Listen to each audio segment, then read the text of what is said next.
اس کے بعد مشہور فرشتے یعنی حضرت جبریل علیہ السلام حاضر ہوئے اور انہوں نے نبی علیہ السلام سے کہا کہ حضرت اسرائیل علیہ السلام یعنی کہ ملک الموت آپ کے دروازے پر کھڑے ہیں اور آپ سے اجازت چاہتے ہیں۔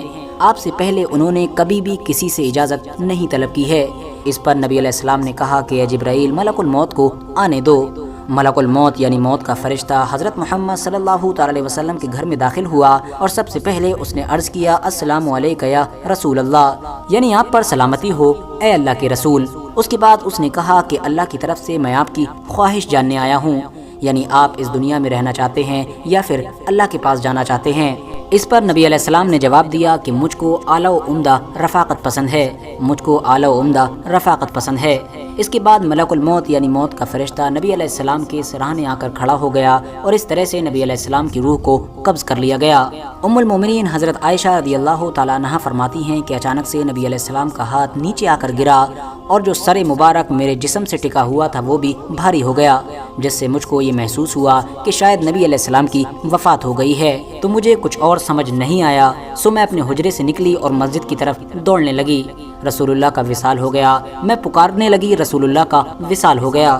یہ آواز سنتے ہی پوری مسجد آہوں سے گونجنے لگی۔ حضرت علی شیر خدا جہاں پر کھڑے تھے وہیں پر بیٹھ گئے اور دوبارہ اٹھنے کی طاقت باقی نہ رہی۔ حضرت عثمان ابن عفان رضی اللہ تعالیٰ عنہ معصوم بچوں کی طرح اپنے ہاتھ ملنے لگے۔ دوسری طرف حضرت عمر نے اپنی تلوار نکال کر ہوا میں لہرائی اور کہا کہ خبردار، اگر کسی انسان نے یہ کہا کہ نبی علیہ السلام وفات پا چکے ہیں، میں اسے انسان کی گردن اڑا دوں گا۔ وہ ضرور اپنے رب سے ملاقات کے لیے گئے ہیں، بالکل اسی طرح کہ جس طرح حضرت موسیٰ علیہ السلام اپنے رب سے ملنے گئے تھے۔ وہ یقیناً بہت جلد واپس لوٹ کر آئیں گے۔ ایسے خاص موقع پر بھی جس انسان نے سب سے زیادہ صبر سے کام لیا، جس انسان نے سب سے زیادہ برداشت کیا، وہ کوئی اور نہیں بلکہ حضرت ابو بکر صدیق رضی اللہ تعالیٰ عنہ تھے۔ وہ سب سے پہلے نبی علیہ السلام کے حجرے میں داخل ہوئے اور نبی علیہ السلام کے سینے پر اپنے سر کو رکھ کر رونے لگے اور کہہ رہے تھے کہ ہائے میرے دوست، ہائے میرے مخلص ساتھی، ہائے میرے محبوب، ہائے میرے نبی۔ اس کے بعد حضرت ابو بکر صدیق رضی اللہ تعالیٰ عنہ نے نبی علیہ السلام کے ماتھے پر بوسہ دیا، یعنی ان کے ماتھے کو چوما اور کہا کہ اے نبی علیہ السلام، آپ پاکیزہ ہی جیے اور پاکیزہ ہی ہماری اس دنیا سے رخصت ہوئے۔ اس کے فوراً بعد حضرت ابو بکر صدیق رضی اللہ تعالیٰ عنہ کمرے سے باہر نکلے اور لوگوں کو خطبہ دیا، یعنی وہاں کے ماحول کو سنبھالنے کی کوشش کی۔ آپ نے خطبہ دیتے ہوئے کہا کہ جو انسان بھی نبی علیہ السلام کی عبادت کیا کرتا تھا وہ سن رکھے کہ نبی علیہ السلام کا وصال ہو گیا ہے، مگر جو خدا کی عبادت کرتا ہے وہ جان لے کہ اللہ کی ذات ہمیشہ زندگی والی ہے، یعنی اس کو کبھی بھی موت نہیں ہے۔ حضرت ابو بکر صدیق رضی اللہ تعالیٰ عنہ کے منہ سے ایسی باتیں سنتے ہی حضرت عمر رضی اللہ تعالیٰ عنہ کے ہاتھوں سے تلوار چھوٹ گئی، کیونکہ اب وہ سمجھ گئے تھے کہ یقیناً نبی علیہ السلام ہم لوگوں کے بیچ سے رخصت ہو چکے ہیں۔ حضرت عمر خود بیان فرماتے ہیں کہ ابو بکر صدیق رضی اللہ تعالیٰ عنہ کے خطبے کے بعد میں ایک ایسی جگہ تلاش کرنے لگا تھا کہ جہاں پر میں تنہا بیٹھ کر رو سکوں۔ اس کے بعد حضرت محمد صلی اللہ تعالیٰ علیہ وسلم کی سبھی آخری رسموں کو پورا کرنے کا سلسلہ شروع کیا گیا۔ RH نیٹ ورک کے نالجبل فرینڈز اتہاسک کتابوں سے اور بہت ساری حدیثوں سے یہ کلیئرلی پتہ چلتا ہے کہ حضرت محمد صلی اللہ تعالیٰ علیہ وسلم کی نماز جنازہ تو پڑھی گئی تھی مگر اس کی کسی نے امامت نہیں کی تھی، اور اس کی وجہ یہ تھی کہ کیونکہ یہ نماز امامت سے پڑھی ہی نہیں گئی تھی، بلکہ سبھی لوگ اپنی اپنی باری سے ایک چھوٹے چھوٹے گروپ میں حضرت محمد صلی اللہ تعالیٰ علیہ وسلم کے کمرے میں آتے اور پھر الگ الگ یعنی اپنی اپنی نماز جنازہ پڑھتے، اس کے بعد حضرت محمد صلی اللہ تعالیٰ علیہ وسلم کے اوپر درود پڑھتے اور وہاں سے نکل جاتے۔ اس طرح سے یہ سلسلہ چلتا رہا تھا۔ اب جہاں تک سوال غسل کا ہے تو نبی علیہ السلام کو غسل حضرت مولا علی شیر خدا رضی اللہ تعالیٰ عنہ نے دیا تھا، جبکہ عبداللہ ابن عباس اور ان کے دو صاحبزادے یعنی کہ فضل اور قسم کروٹیں بدل رہے تھے، جبکہ اسامہ و شکران رضی اللہ تعالیٰ عنہم اجمعین پانی ڈال رہے تھے۔ فی الحال دوستو، آج کے اپنی ویڈیو کو ہم یہیں پر ختم کرتے ہیں۔ ویڈیو پسند آنے پر نہ صرف ویڈیو کو لائک کریں بلکہ اپنے فرینڈز کے ساتھ بھی ضرور شیئر کریں، اور اسی طرح کی نالجبل اور ہسٹوریکل ویڈیوز ہمیشہ دیکھنے کے لیے ہمارے اس چینل کو سبسکرائب کر کے ساتھ ہی میں بیل آئیکن کو بھی پریس کر دیں۔